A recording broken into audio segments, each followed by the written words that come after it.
is the one and the only. This is the one and only RiZe Cam. Today I'm bringing you the third AVI tutorial in my series. So first things first, I'm going to open this PSD. Now I'm going to be including this PSD in the description of the video so you all can follow along. Now, what we're going to do is clear layer style. So this way you have a base layer. You can do the same with the text, but you may as well just keep the layer style. This simplifies the process. Now, the color correction that I have already working with right here, you will see the effects of that as I work with this. I will manipulate the colors of that as I work. Let me delete these. I do not need those. Okay, Photoshop is not complying, but regardless, let's get started. Alright, so the first things first, satin is a must. Now usually I like the opacity around 50, set to multiply. And you want to change the size and the contour. And essentially you're trying to get some trippy colors to come smacking around on that AVI, as you can see here. Thing is, the AVI is still a little bit dark, so we're going to do inner glow. Now it starts off default with screen here. It actually looks pretty nice, but let's see. Let's experiment. So I'm going to open up my gradients. I'm going to just click around a little bit. See if anything like sticks out here. If not, we're just going to stick with, yeah, nothing's really sticking out. So I'm thinking of just sticking with this nice base. Now, drop shadow, before I forget, set it to blend mode normal, opacity 100. Set it to about the color that you're working with by clicking with this, and then you can click inside here. Then you can either make this size small. I always uncheck global light. Mess around with the angle as such to keep it crisp if you like a crisper backing to it, which I think looks nice. Now, there's still a few more things to be done here. Inner shadow, if done correctly, can look really good. But it's a little bit challenging to do. Let's see.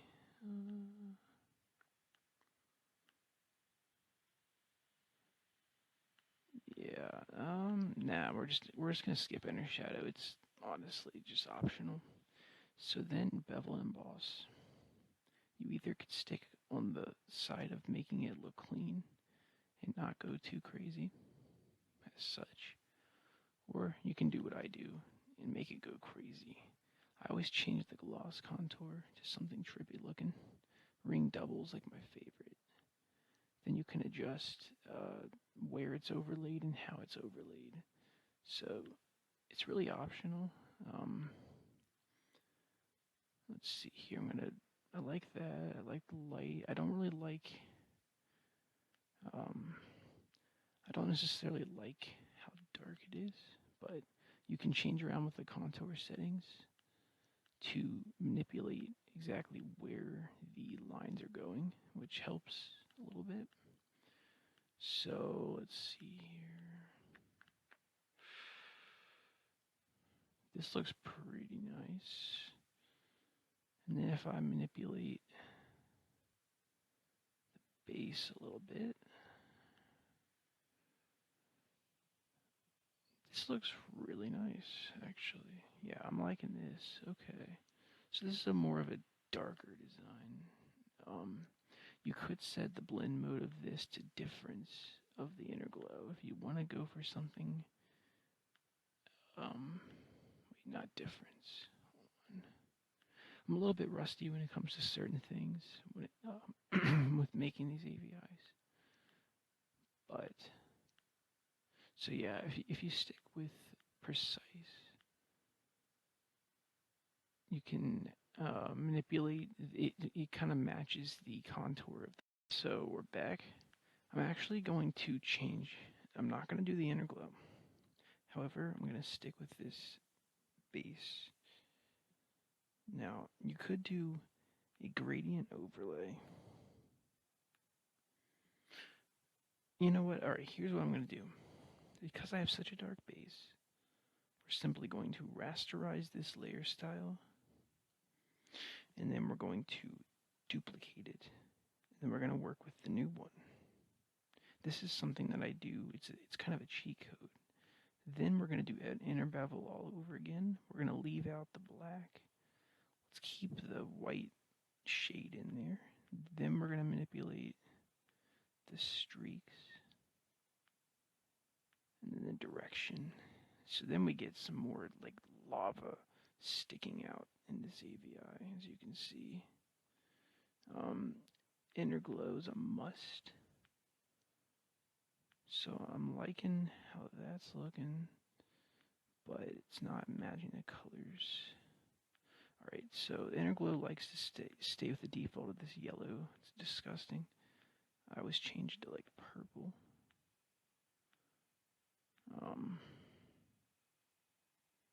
So yeah, it's about good. Alright, gradient overlay.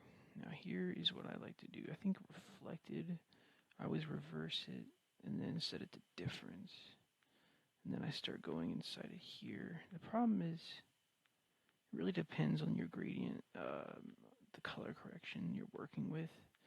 Because some of the, depending on your AVI, this may look better on yours than how it's looking on mine. But, so yeah, you know, we're actually just going to stick with this for right now. I'm going to go down to the text layer, and because it's really dark, I'm going to uncheck the global light feature and just simply change the direction of the light. I'm going to increase the opacity of the screen of the white layer. So then I'm going to go back to the color corrections. I have purple and cash money. I have purple set to darker color. I'm going to double click in there. This is essentially the base of what the colors it's working with in this design will be. So I have it set to this, which I do like. Let me see if I reverse it, it changes it to white in the middle. Actually, I happen to be a big fan of that, so let's keep that. I have this trippy layer style, but I'm not going to use that. And then I have this one cash money. I have it set to hue. I might work with this one real quick. See what I can do. That's not bad. A lot of designing is really just clicking around, having fun, and experimenting with what looks interesting. Like, I like that, but it's not particularly overlaying too well. Yeah, it's not bad, not bad. Okay. So yeah, this is essentially a nice little base layer. I have a backing swirl layer. You can increase the opacity of that at any time. But now, this is just the beginning. So, right click, flatten image, okay. Duplicate it 2 times. At this stage, you can select to either proceed with the light features or change the base colors. I always double click inside my duplicated layer in the top, uncheck the G, click OK, Control U, and then I start manipulating the colors by just sliding across. And as you can see, certain directions cause different things to happen. This red is not bad, but it's not amazing. Well, purple's not bad either. A lot of the time, you may just end up sticking with your base at this stage, which is perfectly fine. Anyways, so you're just going to merge those, duplicate it a couple more times just to be safe. Now here's when the filter effects kick in. Filter gallery. You either could do sketch base relief. As you can see, it does this nice illuminating effect. At this point, you have several options. Something that I do, which this is a little bit tedious, but I simply just erase. And what doing this makes it, you'll see why I do this in a second here. But essentially, it makes it so when you start manipulating with some of the contours that this is creating, it leaves behind the matching contour of what you've left erased, but not to the perfect extent of the logo. It leaves behind markings that add more effects, if that makes sense. If you don't understand this at this point, it's perfectly fine. You will see this all in a minute here.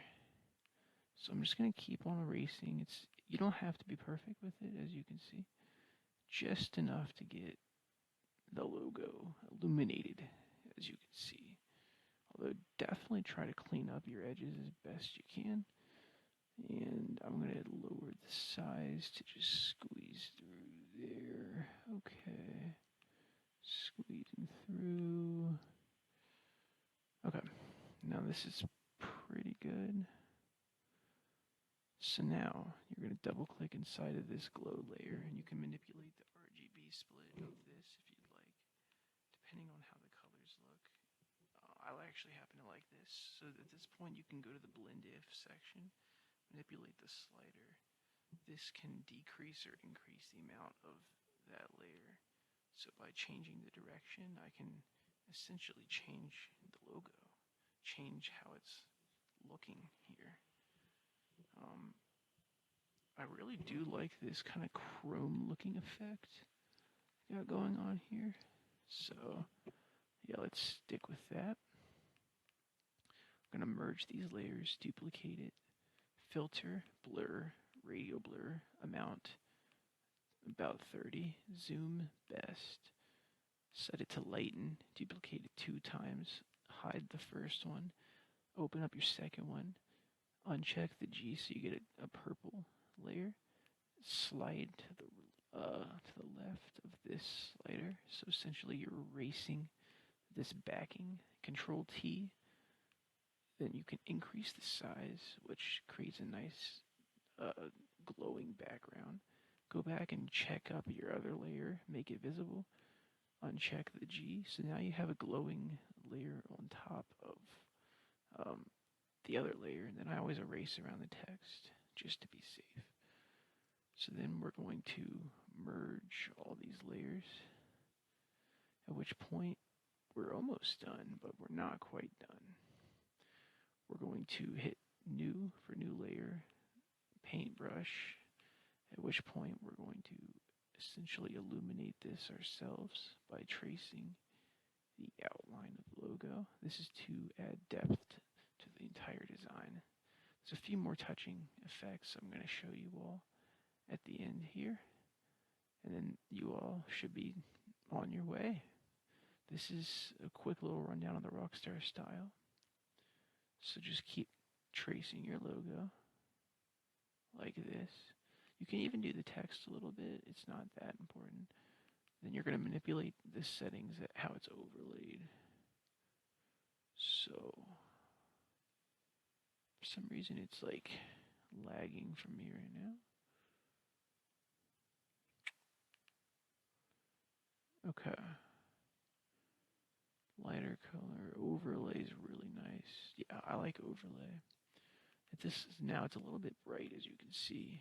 You can manipulate what it's overlaid on, but I just like to lower the opacity of this. Now you have a nice glowing background. Merge the layers. Duplicate it to be safe. Filter, blur. I always do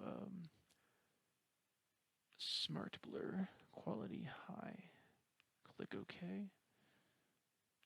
Settings lighten. Boom, merge the layers. Duplicate.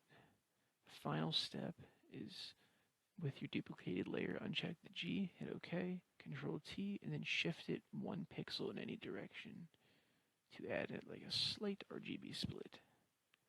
Then you can hit Control U if you'd like and to continue to manipulate your colors. If you want, though, that's completely optional. But yeah, here we go. Here's a design. Here's the tutorial. Hope you all enjoyed. Leave a like if you did, if you learned something, and I will include